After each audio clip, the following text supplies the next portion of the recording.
Hello students, welcome. बघा, last lecture मध्ये आपण जे पॉवर्स म्हणजे व्हॅल्यूज ह्या पॉवर मध्ये कशा कन्वर्ट करायचे याबद्दलचा स्टडी केला. कारण आपल्याला बऱ्याचशा व्हॅल्यूज अशा आहेत की ती खूप लार्ज व्हॅल्यूज आहेत किंवा खूप स्मॉल व्हॅल्यूज आहेत, ते लिहायची गरज पडते. त्यामुळे प्रत्येक वेळेला ती values accurate as it is लिहिणं पॉसिबल नाही आहे, म्हणून आपण कन्व्हर्शन फॅक्टर म्हणजे आपण त्याला पॉवरच्या फॉर्मॅटमध्ये लिहितो. ओके, 10 पॉवरच्या फॉर्मॅटमध्ये. ठीक आहे, ते आपण बघितलं. तर ते जे पॉवर फॉर्मॅट मध्ये कसे लिहायचे व्हॅल्यूज याचा यूज आपल्याला नेहमी होणार आहे, ज्या वेळेला आपल्याला एखादं एसआय युनिट्स म्हणा किंवा एखादी व्हॅल्यू असेल त्याचे एका सिस्टीम ऑफ युनिट मधून दुसऱ्या सिस्टीम ऑफ युनिट मध्ये कन्व्हर्शन करायसाठी त्याची गरज आपल्याला पडणार आहे. फॉर एक्झाम्पल, जर का आपल्याला किलोग्रामचं ग्राम मध्ये कन्व्हर्शन करायचं असेल किंवा मीटरचं सेंटीमीटर मध्ये कन्व्हर्शन करायचं असेल किंवा सेंटीमीटरचं मीटर मध्ये कन्व्हर्शन करायचं असेल, त्यावेळेला आपल्याला याचा खूप युज होतो. ओके, आणि जो फॅक्टर की ज्या फॅक्टरनी मल्टिप्लाय केल्यामुळे त्या युनिटचं कन्व्हर्शन एका सिस्टीम ऑफ युनिट मधनं दुसऱ्या सिस्टीम ऑफ युनिट मध्ये होतं, त्यालाच म्हटलं जातं कन्व्हर्शन फॅक्टर.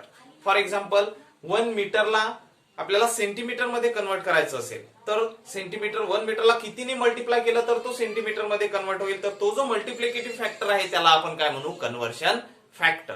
तर पहा, मग फॉर एक्झाम्पल जर का तुम्हाला सांगायचं झालं तर यू नो दॅट 100 सेंटीमीटर. आता हे साध्या साध्या गोष्टी आहेत आपल्याला. 100 सेंटीमीटर म्हणजे किती मीटर? तर 100 सेंटीमीटर म्हणजे असतं 1 मीटर. ओके, हे आपल्याला माहिती आहे.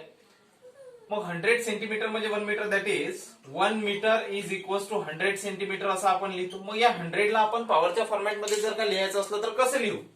तर 1 मीटर इज इक्वल टू 100 आहे म्हणजेच काय? 10⁻²² आहे. म्हणजेच आपल्याकडे काय मिळालं? एक युनिट कन्व्हर्शन काय मिळालं? 1 metre is equal to 10⁻² centimetre. आता हा जो 10⁻² सेंटीमीटर आहे हा काय बनला? आपला कन्व्हर्शन फॅक्टर. काय बनला तो? Conversion factor. कशासाठी? तर मीटरचं कन्व्हर्शन सेंटीमीटर मध्ये करण्यासाठी. बघा, मीटरचं कन्व्हर्शन सेंटीमीटर मध्ये करण्यासाठी जो फॅक्टर आहे तो काय आहे? 10⁻². यालाच म्हणू आपण conversion factor. For what? For converting metre into centimetre. For converting metre into centimetre. आता फॉर एक्झाम्पल जर का तुम्हाला म्हटलं 15 metre is equal to how many centimetre? 15 metre is equal to how many centimetre? तर 15 मीटर म्हणजेच काय होऊन जाईल? हा 15 मल्टिप्लाइड बाय 10⁻². मी त्याला मल्टिप्लाय केलं, हा काय बनून गेला? Centimetre. 15 metre is equal to 15 into 10⁻² centimetre. म्हणजेच हा किती होऊन जाईल? 1500 सेंटीमीटर. बरोबर आहे? याला तुम्ही असं लिहा, परंतु पॉवर मध्ये काय होऊन जाईल? 1500 सेंटीमीटर. आलं लक्षात तुमच्या? अशा प्रकारे जर का मीटरचं कन्व्हर्शन सेंटीमीटर मध्ये करायचं असेल तर आपला कन्व्हर्शन फॅक्टर आहे 10⁻². 10⁻². तसंच जर का आता तुम्हाला विचारलं, मग 1 metre is equal to 10⁻² centimetre, तर 1 centimetre is equal to how much? बघा, 10⁻² आहे. या 10⁻² ला जर का मी इकडे ट्रान्सफर केलं तर काय होऊन जाईल? 1/10⁻². आणि इथं काय आहे? 1 राहून जाईल. 1 सेंटीमीटर म्हणजे आपल्याला 1 सेंटीमीटर इज इक्वल टू किती मिळालं? 1/10⁻². म्हणजे 1/10⁻² म्हणजेच किती आहे? 10⁻². या 10⁻² ला जर का वर लिहिलं तर काय होऊन जाईल? 10⁻². मग हा काय आहे? मीटर. हा काय आहे? Metre. That is equal to 1 centimetre. म्हणजेच काय मिळालं? 1 centimetre is equal to 10⁻² metre. 1 centimetre is equal to 10⁻² metre. म्हणजेच याचा अर्थ काय झाला? आता हे जे सेंटीमीटर युनिट आहे हे कशात कन्वर्ट झालं? मीटर मध्ये. मग सेंटीमीटरचं मीटर मध्ये कन्वर्ट करण्यासाठी जो फॅक्टर आपल्याला लागला तो फॅक्टर किती आहे? 10⁻². तर या 10⁻² लाच म्हटलं जातं conversion factor for converting centimetre to metre. मग सेंटीमीटर टू मीटर मध्ये कन्वर्ट करायचं असेल तर 10⁻², आणि मीटरचं सेंटीमीटर मध्ये कन्वर्ट करायचं असेल 10⁻². म्हणजेच आता काय समजलं आपल्याला? 1 metre is equal to 10⁻² centimetre किंवा 1 centimetre is equal to 10⁻² metre. 10⁻² metre हे झाले आपले कन्व्हर्शन फॅक्टर्स. हे काय आहेत? Conversion factor. आता सध्या इथं सांगितलं तुम्हाला 1 मीटर म्हणजे 100 सेंटीमीटर म्हणजेच 10⁻² सेंटीमीटर. आणि हा 1 सेंटीमीटर आहे म्हणजेच किती आहे 10⁻⁻2 मीटर आहे म्हणजेच किती आहे 0.01 मीटर आहे. किती आहे 0.01 मीटर म्हणजेच 1 centimetre is equal to 0.01 metre. आलं लक्षात तुमच्या? एकदम इझी असं आहे. हे झालं सेंटीमीटरच्या बाहेर. तसंच जर का तुम्हाला आता ग्रामला किलोग्राम मध्ये कन्वर्ट करायचं असेल तर तुम्ही बघा, तुम्हाला माहित आहे 1000 gram is equal to how much. 1000 gram म्हणजे किती 1 किलोग्राम. हे सर्वांना माहिती आहे, आपल्याला नेहमी यूज करतो आपण. 1 किलोग्राम म्हणजे किती 1000 ग्राम. 500 ग्राम म्हणजे अर्धा किलोग्राम. 250 ग्राम म्हणजे एक पाव. बरोबर आहे ना. आणि आणखी जर का तुम्ही 125 ग्राम म्हटलं म्हणजे अर्धा पाव. 100 ग्राम म्हटलं म्हणजे 100 ग्राम म्हणतो आपण, आणि त्यातले 50 जर का काउंट केले 50 ग्राम म्हणजे एक छटाक. हे युनिट आपण युज करतो, पण हे जे आहे ते युनिट आपण आपल्या सोयीसाठी युज करतो, लोकल लँग्वेज मध्ये युनिट. परंतु जर का तुम्ही पाहाल 1000 ग्राम म्हणजे किती 1 किलोग्राम. मग या 1000 ग्राम म्हणजे 1 किलोग्राम म्हणजेच किती 1 kg इज इक्वल टू 1000 ग्रामला जर का मी पॉवर मध्ये लिहिलं तर हा किती आहे 10⁻³ आहे. 10⁻³ ग्राम. बरोबर आहे. मग आता पहा 1 kg is equal to 10⁻³ gram. म्हणजेच काय झालं, केजीचं कन्व्हर्शन जर का ग्राम मध्ये करायचं असेल तर कितीने मल्टिप्लाय करायचं 1000 ने, म्हणजेच 10⁻³ ने मल्टिप्लाय करायचं. ज्या वेळेला तुम्ही केजीला 10⁻³ ने मल्टिप्लाय करसाल त्यावेळेला त्याचं कन्व्हर्शन कशात होऊन जाईल ग्राम मध्ये होऊन जाईल. म्हणजे आधी हे एसआय युनिट होतं, KG is the SI unit and gram is the CGS unit. CGS gram is the CGS unit. म्हणजे इथं आपण कशाचं कन्व्हर्शन कशात केलं, SI unit is converted into CGS unit, आणि इथं काय केलं CGS unit is converted into SI unit.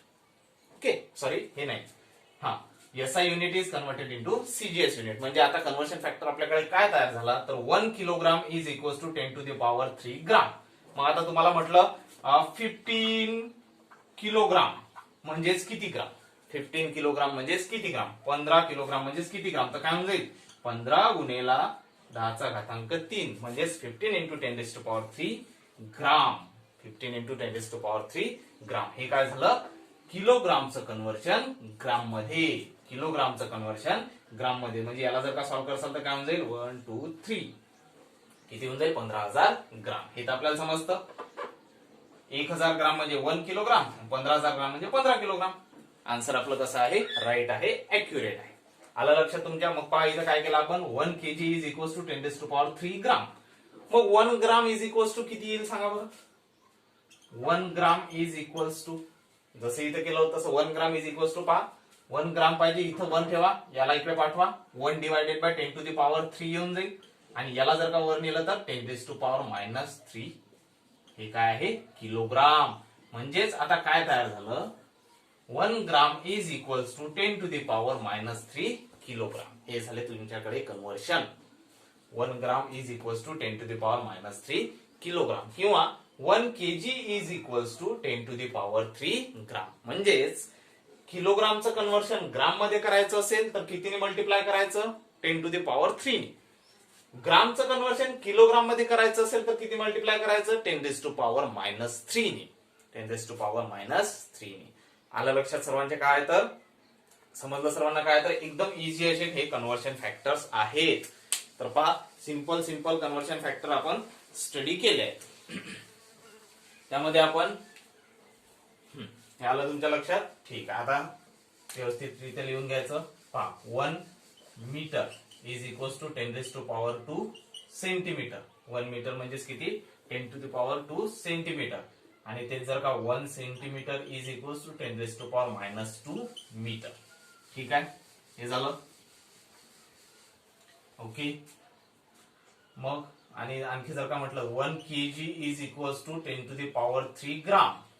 1 kg is equal to 10⁻³ gram. बऱ्याचदा तुम्हाला फक्त जी लिहिलेला दिसेल इथं. Okay, 1 kg is equal to 10⁻³ gram किंवा 1 gram is equal to 10⁻³ kilogram.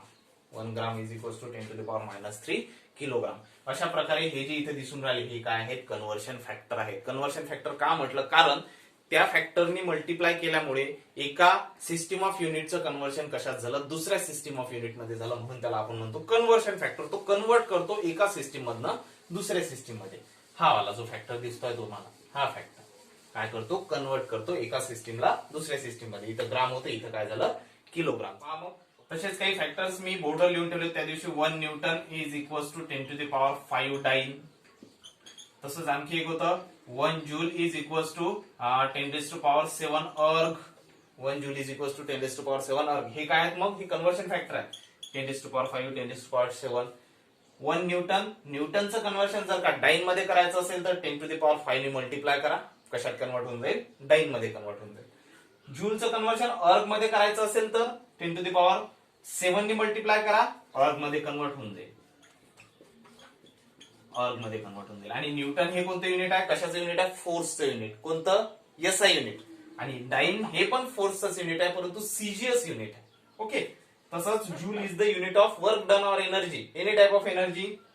Joule is the unit of energy आणि एसआय युनिट. आणि अर्ग आहे सीजीएस युनिट. मग एसआय चं सीजीएस मध्ये कन्वर्ट करायचं असेल जूल साठी, सॉरी एनर्जी साठी, तर कन्व्हर्शन फॅक्टर आहे 10⁷. आणि याच्यात जर का उलट केलं, इथं न्यूटनचं डाईन मध्ये कन्वर्ट केलं म्हणून 10⁵ ने मल्टिप्लाय केलं. पण तुम्हाला जर का विचारलं 1 डाईन इज इक्वल टू, मग 1 डाईन इज इक्वल टू किती होऊन जाईल, obviously 1 dyne is equal to 10⁻⁵ newton. 1 dyne is equal to 10⁻⁵ newton. तसंच इथं 1 erg is equal to 10⁻⁷ joule. 1 erg is equal to 10⁻⁷ joule. Okay. अशा प्रकारे आहेत हे कन्व्हर्शन फॅक्टर. हे जे तुम्हाला दिसत आहे तिथे, हे कन्व्हर्शन फॅक्टर, याचं प्रूफ पण आहे, ते पण आपण कॅल्क्युलेट करू बाय युझिंग डायमेन्शनल अनालिसिस. समोरचा टॉपिक आहेच आपला. ओके. तर हे आहे तुमचे कन्व्हर्शन फॅक्टर. अशा प्रकारे तुम्हाला एका एसआय युनिटचं कन्व्हर्शन दुसऱ्या एसआय युनिट मध्ये करावं लागतं. कारण बऱ्याचदा आपल्याला न्यूमेरिकल मध्ये, मी आधी पण सांगितलं, न्यूमेरिकल मध्ये आपल्याला व्हॅल्यूज या सीजीएस सिस्टीम मध्ये दिलेल्या राहतील. त्या सीजीएस सिस्टीमला कन्वर्ट, सॉल्व्ह करायच्या आधी आपल्याला कशात कन्वर्ट करावं लागेल, एसआय सिस्टीम मध्ये. फॉर एक्झाम्पल, जर का तुम्हाला हे दिलं असेल, सेंटीमीटर मध्ये दिलं असेल किंवा किलोग्राम मध्ये दिलेलं असेल, सॉरी तुम्हाला जर काही ग्राम मध्ये दिलं असेल प्रॉब्लेम मध्ये, तर सॉल्व्ह करायच्या आधी सर्वात आधी तुम्हाला त्याला कशात कन्वर्ट करावं लागेल, किलोग्राम मध्ये कन्वर्ट करावं लागेल आणि नंतर समोर सॉल्व्ह करावं लागेल. त्यासाठी आहेत हे कन्व्हर्शन फॅक्टर. ओके. आलं तुमच्या लक्षात आता. आता बघा, आजच्या लेक्चर मध्ये आपण काही युनिट्स बद्दल बघणार आहोत. तर ती युनिट्स कोणती, तर त्या युनिट्सला आपण नाव ठेवू प्रॅक्टिकल युनिट्स. त्या युनिट्सला आपण नाव काय ठेवू, प्रॅक्टिकल युनिट्स. बघा, हेडिंग आहे आपलं प्रॅक्टिकल युनिट्स. आता तुम्ही म्हणसाल सर प्रॅक्टिकल युनिट्स काय, तर प्रॅक्टिकल युनिट म्हणजे काय, सिम्पली जे आपण नेहमी यूज करतो, जे प्रॅक्टिकली आपण यूज मध्ये आणतो, बोलताना वापरताना जे प्रॅक्टिकली आपण यूज करतो त्याला म्हणू आपण प्रॅक्टिकल युनिट. फॉर एक्झाम्पल, जर का मासच्या युनिट बद्दल बोललो, तर तसं तर किलोग्राम आपलं हे स्टँडर्ड एसआय युनिट आहे. परंतु बऱ्याचदा तुम्ही क्विंटल हा एक वर्ड युज करता, बरोबर आहे ना. मग किती किलोग्राम मध्ये 1 क्विंटल हे आपल्याला माहिती आहे. 100 kg मीन्स 1 क्विंटल. तसंच मग ton, 1 ton, 10 ton. Okay. Ton हा एक वर्ड आहे, हा तुम्ही युज करता. ओके. हे झालं मासच्या संदर्भात. जर का तुम्ही लेंथच्या बाबतीत बोलले तर आपण मीटर, सेंटीमीटर हे तर आहेच, किलोमीटर पण आहे. परंतु लेंथसाठी जर का तुम्हाला साधा विचारलं, तर लेंथसाठी आपलं प्रॅक्टिकल युनिट जे आहे लेंथच आपण घेऊ. बेसिकली जे आपण युज करतो सेंटीमीटर आहे, मीटर आहे. ओके. परंतु बऱ्याचदा आपल्याला खूप छोट्या साईज, म्हणजे एखादं जर का सपोज एखादं पेज असेल, सपोज आता हे बुक आहे, या बुकचं हे पेज आहे, या पेजची साईज किती आहे, तर हे साईज सेंटीमीटर पेक्षाही कमी आहे, मीटर पेक्षाही कमी आहे, मिलीमीटर पेक्षाही कमी आहे. मग त्यासाठी काय वापरसाल, तर त्यासाठी एक युनिट तयार केलं ना, त्याला मायक्रोमीटर.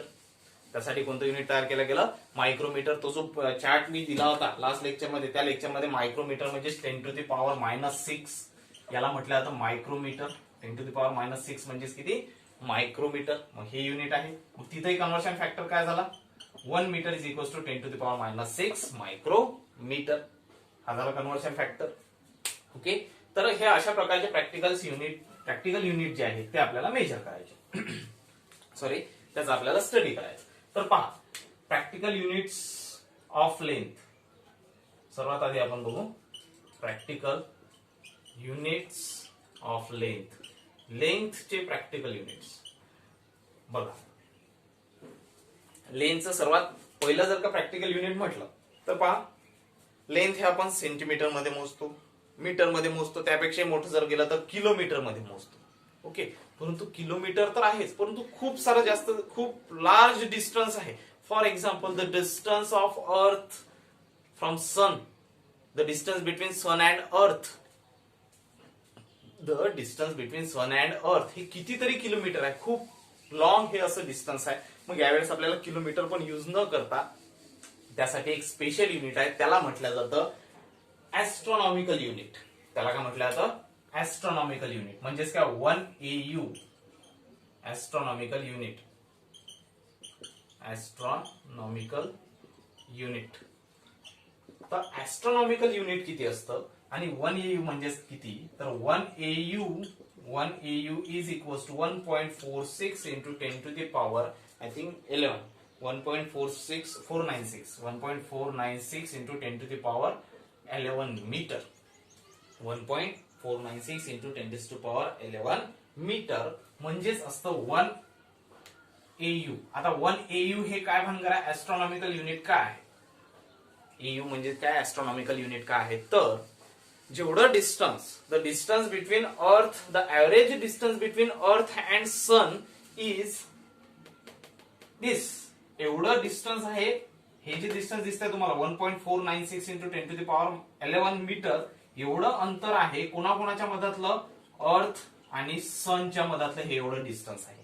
मग या एवढ्या डिस्टन्सला प्रत्येक वेळेला 1.496 इंटू 10 टू पॉवर 11 मीटर न म्हणता त्याच्यासाठी एक स्पेशल वर्ड देण्यात आला आणि त्याला म्हटलं 1 astronomical unit, that is 1 AU. 1 astronomical unit, that is 1 AU. मग 1 astronomical unit म्हणजेच the average distance between sun and earth, the average distance between sun and earth is called 1 astronomical unit. त्याला काय म्हटलं जातं? 1 astronomical unit. आणि मग 1 astronomical unit किती असतं? तर ते असतं 1.496 into 10 to power 11 metre. 1.496 into 10 to power 11 metre. Okay, याला म्हटलं जातं ऍस्ट्रॉनॉमिकल युनिट. आता हे कशासाठी युजफुल आहे? कारण बघा, आता आपण अर्थ आणि सन मधलं डिस्टन्स आपल्याला माहिती आहे, ठीक आहे, आपण हे यूज करू 1.496 into 10 to power 11 metre. It is the distance between earth and sun. परंतु जर का तुम्हाला विचारलं की अर्थ आणि सन मधलं एवढं डिस्टन्स आहे, वी नो दॅट, परंतु सन पासून मार्स म्हणजेच मंगळ ग्रह किती दूर आहे, किंवा अर्थ पासून जो आपला मर्क्युरी आहे तो किती दूर आहे, अर्थ पासून मार्स हा जो प्लॅनेट हा किती दूर आहे, हे पण तर डिस्टन्स आहे आणि याच्यापेक्षा ऑब्व्हियसली जास्तच असेल. यापेक्षा कसं आहे? जास्त आहे. मग त्यावेळेला मेजर करायच्या वेळेला आपल्याला अडचणी येतात. परंतु जर का तुम्हाला असं सांगितलं की Mars is 2 times the astronomical unit of Earth, Mars is 2 times the astronomical unit of Earth, म्हणजेच मार्स हा अर्थ पासून किती दूर आहे? तर अर्थचं जेवढं ऍस्ट्रॉनॉमिकल युनिट आहे त्याच्या 2 पटीने जास्त आहे. त्याच्या 2 पटीने जास्त आहे, म्हणजेच 3 ऍस्ट्रॉनॉमिकल युनिट. म्हणजेच किती? 3 ऍस्ट्रॉनॉमिकल युनिट. म्हणजेच त्यावरून आपण कम्पेअर करताना आपल्याला असं लक्षात येतं की आपल्याला हे समजतं 1 ऍस्ट्रॉनॉमिकल युनिट म्हणजे हे एवढं अंतर कोणाकोणाच्या मधातलं? सनच्या आणि अर्थच्या मधातलं. मग आता तुम्हाला हे सांगितलं की सनच्या आणि मार्सच्या मधातलं डिस्टन्स हे 3 ऍस्ट्रॉनॉमिकल युनिट आहे. किती ऍस्ट्रॉनॉमिकल युनिट आहे? 3 ऍस्ट्रॉनॉमिकल युनिट. सिंपल तुम्ही कॅल्क्युलेट करू शकता. काय करसाल? 3 मल्टिप्लाइड बाय 1 ऍस्ट्रॉनॉमिकल युनिट. म्हणजेच याला तुम्ही 3 ने मल्टिप्लाय करा, याला तुम्ही 3 ने मल्टिप्लाय करा. जे डिस्टन्स आहे ते डिस्टन्स कशा कशा मधातलं असेल? सनच्या आणि मार्सच्या मधातलं. तसंच जर का म्हटलं नेपच्यून आहे, खूप दूर आहे. Distance between what is the distance between sun and Neptune, sun आणि नेपच्यून मधलं डिस्टन्स किती? तर आपण म्हटलं 9 ऍस्ट्रॉनॉमिकल युनिट. किती ऍस्ट्रॉनॉमिकल युनिट? 9 ऍस्ट्रॉनॉमिकल युनिट. म्हणजेच काय करसाल तुम्ही? समजू शकतो आपण 1 ऍस्ट्रॉनॉमिकल युनिट हे एवढं आहे आपल्याला माहिती आहे. याला 9 ने मल्टिप्लाय करा. जेवढे अंतर येईल तेवढं अंतर कोणाकोणाच्या मधातलं असेल? सन आणि नेपच्यूनच्या मधातलं. तर यालाच म्हटलं जातं प्रॅक्टिकल युनिट आणि हे आपल्याला युजफुल आहे. ओके, हे फिगर तुम्हाला लक्षात ठेवायची आहे. 1.496 इंटू 10 टू पॉवर 11 मीटर म्हणजेच किती? 1 ऍस्ट्रॉनॉमिकल युनिट. ओके, पहा आता त्याच्या समोरचं आहे 1 light year. 1 light year. 1 light year म्हणजे काय? 1 लाईट इयर म्हणजे काय? तर 1 लाईट इयर म्हणजे एकदम सिंपल आहे. The distance travelled by light the distance travelled by light in 1 year. बघा काय म्हणतोय मी, the distance travelled by light in a duration of 1 year is called as 1 light year. म्हणजेच सर्वात आधी तर लाईटची स्पीड किती आहे हे आपल्याला माहित आहे. Speed of light, speed of light, लाईटची स्पीड किती असते, लाईटची वेलॉसिटी किती आहे, तर ती आहे 3 × 10⁸ मीटर पर सेकंद. व्हेलॉसिटीचे युनिट मीटर पर सेकंद. किती आहे, 3 × 10⁸ मीटर पर सेकंद एवढी आहे लाईटची स्पीड. जर का तुम्ही याला किलोमीटर मध्ये घेसाल तर हे येईल 3 लाख. किती येईल, 3 lakh kilometre per second. 3 lakh kilometre per second. म्हणजेच लाईट हा एका सेकंदात किती किलोमीटर डिस्टन्स कव्हर करते, तर तो डिस्टन्स कव्हर करते 3 लाख किलोमीटर डिस्टन्स कव्हर करते. विचार करा त्याची स्पीड किती आहे. एका सेकंदामध्ये 3 लाख किलोमीटर डिस्टन्स कव्हर करते. एका सेकंदामध्ये 3 लाख किलोमीटर डिस्टन्स कव्हर करते. म्हणजे त्याला मीटर मध्ये घेतलं तर आपण काय येतो, 3 × 10⁸ मीटर पर सेकंद. ओके, मग पहा, सपोज करा आजपासून आता सध्याच्या स्थितीत इथून लाईट स्टार्ट झाला, इथून लाईट स्टार्ट झाला, तर इथून पासून एका सेकंदात त्याने किती डिस्टन्स कव्हर केलं, 3 × 10⁸ मीटर पर सेकंद. एका सेकंदाला तो 3 × 10⁸ मीटर म्हणजेच किती, 3 लाख. 3 लाख एवढं डिस्टन्स कव्हर त्याने एका सेकंदात, 3 लाख किलोमीटर एवढं डिस्टन्स त्याने एका सेकंदात केलं. तर असंच 1 सेकंद झाला, 2 सेकंदामध्ये किती करेल तो, याच्या दुप्पट. 3 सेकंदामध्ये किती करेल, याच्या तिप्पट. असं 4 सेकंद, असा 1 तास झाला, असे 24 तास झाले, असा 1 दिवस, 2 दिवस, 3 दिवस, असं करत करत करत करत किती वेळ निघून गेला, 1 इयर. 1 इयर करत करत तो सपोज इथपर्यंत पोहोचला. इथं किती झालं, 1 इयर. हे किती होतं, 1 सेकंद. हा जो आहे 1 सेकंद, हा 1 सेकंद आणि हा 1 इयर. तर एका इयर मध्ये लाईट जेवढं डिस्टन्स कव्हर करतो त्या डिस्टन्सला म्हटलं जातं 1 लाईट इयर. त्या डिस्टन्सला म्हटलं जातं 1 लाईट इयर. आता तुम्ही हा विचार करा की किती जास्त डिस्टन्स लाईट हा एका वर्षात कव्हर करत असेल. जर का लाईट हा एका सेकंदातच जर का 3 लाख किलोमीटर पर्यंत जाऊ शकतो, फक्त एका सेकंदात 3 लाख किलोमीटर पर्यंत जाऊ शकतो, तर पूर्ण वर्षभरात तो किती डिस्टन्स कव्हर करत असेल. तर त्या डिस्टन्सलाच म्हटलं जातं 1 लाईट इयर. आणि ते डिस्टन्स असतं 1 पॉइंट, ते डिस्टन्स असतं, सॉरी 1 पॉइंट नाही, ते डिस्टन्स असतं 1 पॉइंट असू शकत नाही, खूप लार्ज डिस्टन्स आहे. 9.46 × 10⁻15 मीटर. 9.46 × 10⁻15 मीटर एवढं डिस्टन्स लाईट एका वर्षात कव्हर करतो. किती वर्षात, एका वर्षात. किती आहे, 9.46 × 10⁻15. म्हणजे पहा आकडा किती येईल, हा 9.46, हे 2 डिजिट आणि आणखी किती आहेत, 15, म्हणजे आणखी किती आहेत, 13. 1 2 3 4 5 6 7 8 9 10 11 12 13. मेजर करा आता. 9 पॉइंट नंतर 15 डिजिट आहेत का, 1 2 3 4 5 6 7 8 9 10 11 12 13 14 15 metre per second. Sorry, not per second, it is the distance only. It is distance only metre.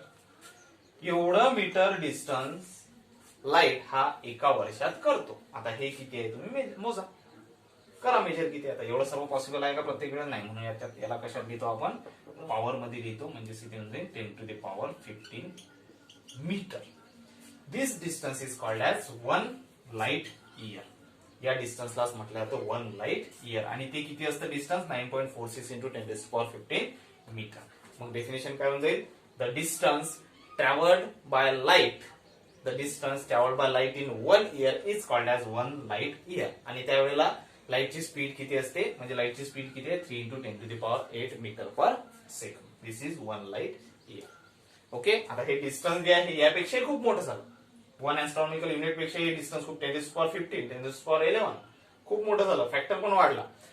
हे झालं. आता म्हणजे हे झालं प्लॅनेट. फॉर एक्झाम्पल आता जर का तुम्हाला एका गॅलेक्सीचं दुसऱ्या गॅलेक्सी पासूनचं अंतर किती आहे, आपली आकाशगंगा, अशा खूप साऱ्या आकाशगंगा आहेत. आकाशगंगा म्हणजेच काय, गॅलेक्सी. तर आपल्या गॅलेक्सी पासून आणखी एक दुसरी गॅलेक्सी किती दूर आहे, किती दूर आहे तुम्ही मीटर मध्ये सांगसाल का, नाही. परंतु तुम्हाला जर का म्हटलं that Galaxy is 5 light years away from our Galaxy, ती जी गॅलेक्सी आहे कोणती तरी, सपोज टू बी ते गॅलॅक्सी आपल्या गॅलॅक्सी पासून किती दूर आहे, तर 5 लाईट इयर एवढी दूर आहे. मग या फॅक्टरला कितीने मल्टिप्लाय करायचं, 5 ने मल्टिप्लाय करायचं, ते होऊन जाईल त्या गॅलॅक्सीचं आपल्या गॅलॅक्सी पासूनचं डिस्टन्स, त्या गॅलॅक्सीचं आपल्या गॅलॅक्सी पासूनचं डिस्टन्स. ओके, आलं लक्षात तुमच्या. मग हे झालं एक दुसरं युनिट. हे सर्व प्रॅक्टिकल युनिट कशाचे आहेत, लेंथचे. बेसिकली जरी तुम्हाला इथं इयर दिसत असेल, परंतु इयर इथं आपण इयर म्हटलं म्हणजे ते टाइमचं युनिट, परंतु टाइमचं नाही, ते कशाचं आहे, लेन्स आहे. 1 लाईट इयर या नावानंच आपल्याला समजतं लाईट इयर. लाईटनी एका वर्षात ट्रॅव्हल केलेलं अंतर म्हणजेच 1 लाईट इयर, आणि ते असतं 9.46 इंटू 10⁻15 मीटर. ओके, ठीक आहे. पहा मग आता जाऊ याच्या समोर आपण. हे जरा सेकंड नंबरचं. आणखी एक आता थर्ड नंबरचं लेन्सचं युनिट आहे, प्रॅक्टिकल युनिट, की जे यापेक्षाही खूप मोठं आहे, जे यापेक्षाही खूप मोठं आहे, ते म्हणजेच आहे थर्ड नंबरचं 1 पॅरसेक. थर्ड नंबरचं आहे 1 पॅरसेक. आता 1 पॅरसेक म्हणजे किती, तर 1 पॅरसेक म्हणजे असतं 3.08 इंटू 10⁻16 3.08 इंटू 10⁻16 मीटर 1 पॅरसेक. आता 1 पॅरसेक म्हणजे नेमका एक्झॅक्ट याचा मिनिंग काय ते पहा. बघा आता लक्ष द्या इकडे. सपोज करा दिस इज अन आर्क. हे काय आहे, आर्क आहे. ओके, हा पॉइंट आहे. या पॉइंट सोबत या आर्कनी जर का तयार केलेला अँगल काढायचा म्हटलं, म्हणजे तुम्हाला सांगितलं इथून पासून इथपर्यंत याला काय करा, लाईन ड्रॉ करा. इथे काय तयार झालं, एक अँगल तयार झाला. काय तयार झाला, एक अँगल. तर this is the angle which is subtended by the arc AB असं बोलतो आपण. ओके, हा अँगल आहे, कोणी सबटेंड केलेला आहे, आर्क AB नी सबटेंड केलाय. कोणी सबटेंड केलाय, आर्क AB नी सबटेंड केलाय. आता सपोज करा ही जी आर्क आहे AB, या आर्क AB मधलं डिस्टन्स आहे 1 ऍस्ट्रॉनॉमिकल युनिट. या आर्क AB मधलं डिस्टन्स आहे 1 ऍस्ट्रॉनॉमिकल युनिट. म्हणजेच काय आहे, इथं जर का अर्थ आहे तर इथं आहे सन, आणि अर्थ आणि सनच्या मधातला ऍव्हरेज डिस्टन्स त्यालाच काय म्हणतो आपण, 1 ऍस्ट्रॉनॉमिकल युनिट. त्यालाच काय म्हणतो, 1 ऍस्ट्रॉनॉमिकल युनिट. मग आता सपोज करा हे 1 ऍस्ट्रॉनॉमिकल युनिट, आणि त्यावेळेला इथं अँगल तयार झाला 1 डिग्रीचा. इथं काय तयार झाला, 1 डिग्रीचा.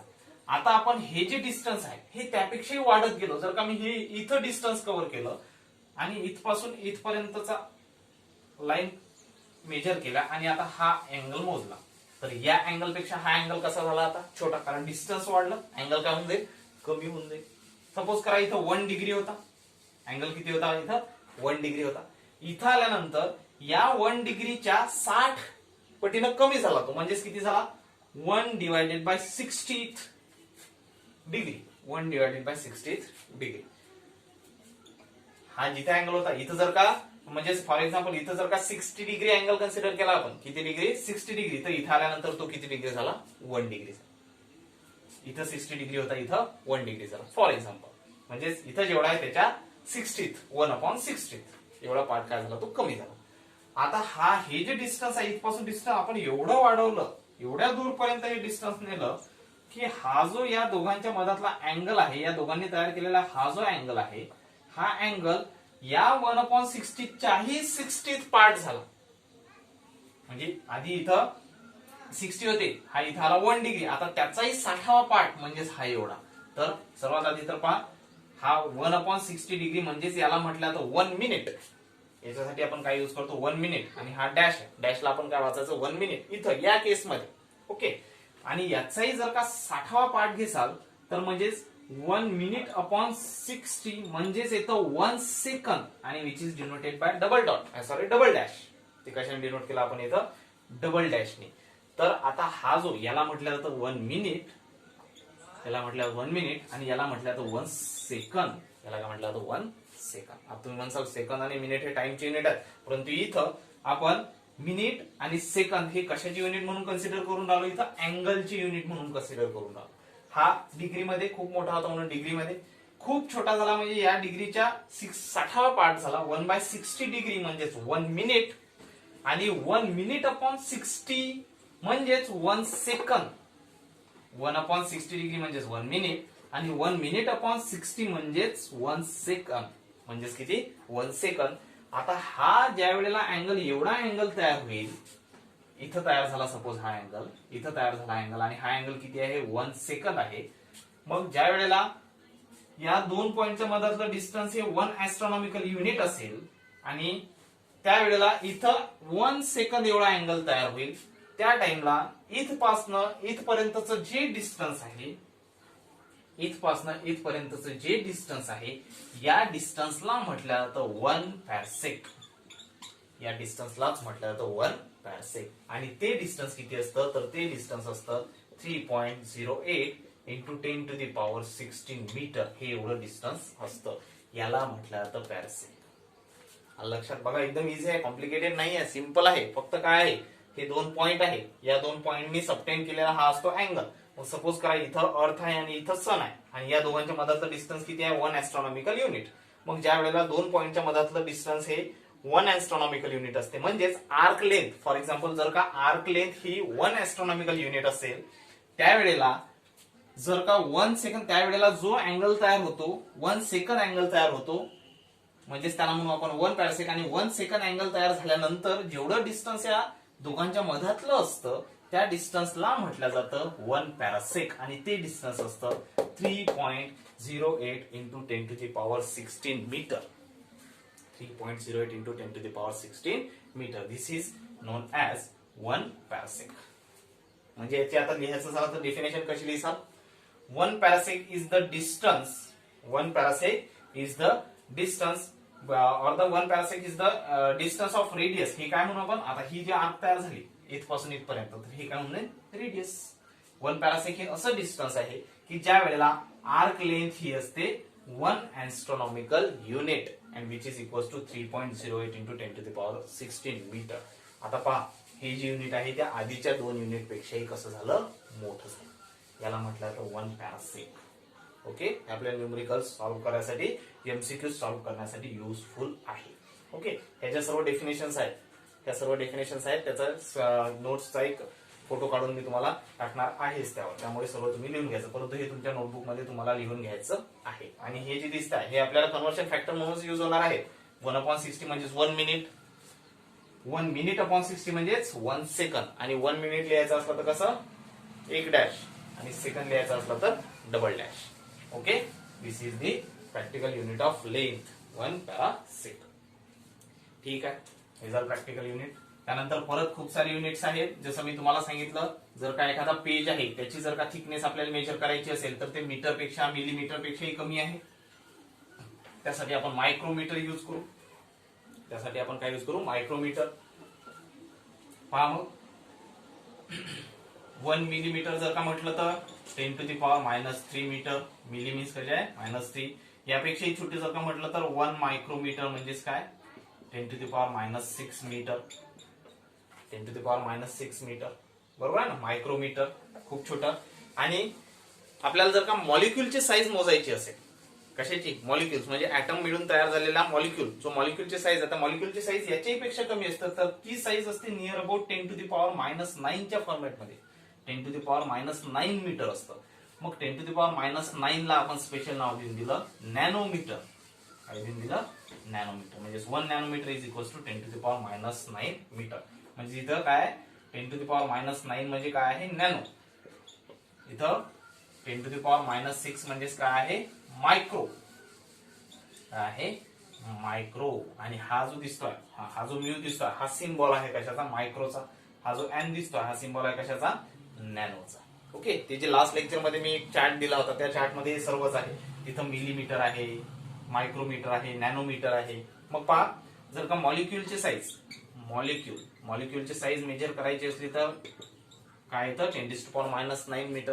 आणखी त्यापेक्षाही मॉलिक्यूल ज्यापासून तयार झाला म्हणजेच ऍटम, तर ऍटमची ही साईज जर का मोजायची असेल, ऍटमच्या आतमधली साईज जर का मोजायची असेल तर आणखी त्याच्या खाली आपण जातो, 10 to the power -15. 10 to the power -15 metre. याला म्हटलं जातं फर्मी. याला काय म्हटलं जातं, फर्मी. आणि स्पेशल 10 टू द पॉवर -15 साठी एक वर्ड आहे, तो आहे फेमटो. आहे फेमटो, आहे तुम्हाला त्या चार्ट मध्ये दिसेल. 10 टू पॉवर -15 काय आहे, फेमटो. ओके, -12 जर का घेसाल तर तो पिकोमीटर येऊन जाईल. -12 जर का घेसाल तर पिकोमीटर. -15 घेतलं तर फेमटोमीटर. तसंच जर का 10 टू पॉवर -18 म्हटलं तर काहीतरी ऑटो हा नाव आहे, त्यासाठी ऑटो नाव आहे. ओके, ठीक आहे, असे आहे ते वेगवेगळे आणखी प्रॅक्टिकल युनिट्स. आलं लक्षात तुमच्या? मग these are all the practical units of length. आता हे झाले लेंथचे. ओके, हे झाले लेंथचे. कोणते कोणते बघितले आपण? सर्वात आधी बघितलं 1 astronomical unit, 1 AU 1 astronomical unit. त्यानंतर सेकंड नंबरवर बघितलं 1 लाईट इयर, सेकंड नंबर बघितलं 1 लाईट इयर. आणि थर्ड नंबर बघितलं 1 पॅरसेक. थर्ड नंबर बघितलं 1 पॅरसेक.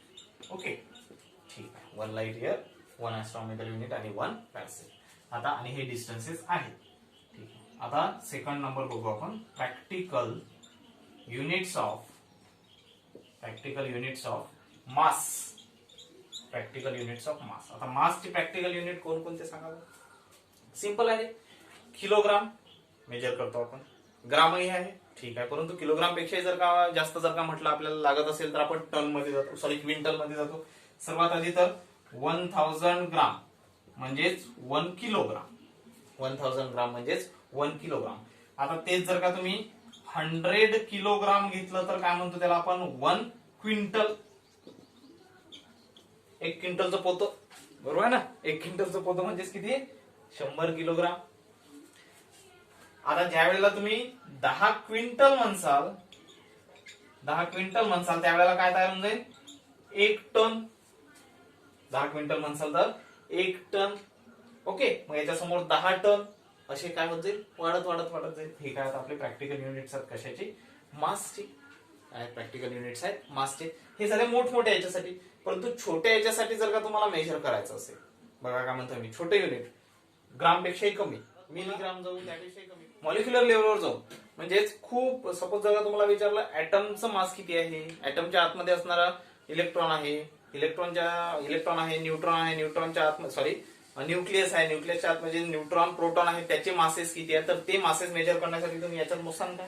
ऍटमला, न्यूक्लियसला बाहेर काढून तागड्यात टाकसान काय? मोजता येते का? नाही मोजता येत. म्हणून त्यासाठी काय स्मॉलर युनिट्स आहेत. स्मॉलर युनिट्स म्हणजे काय? खूप कमी याच्यात मोजता येत. तर ते त्याला म्हटलं जातं ऍटॉमिक मास युनिट मध्ये मेजर केल्या जातं.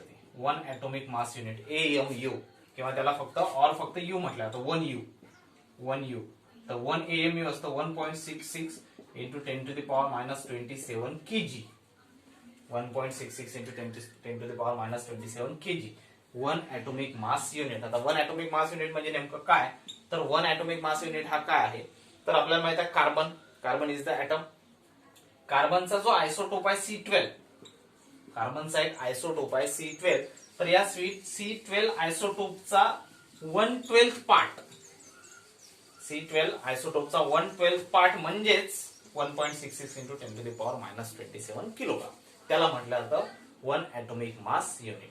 ओके, खूप कमी मॉलिक्युलर साईजवर जर का मोजायचं असेल तर 1 atomic mass unit. मोठमोठं जर का म्हटलं तर किलोग्राम आहे, क्विंटल आहे, टन आहे, मेट्रिक टन आहे.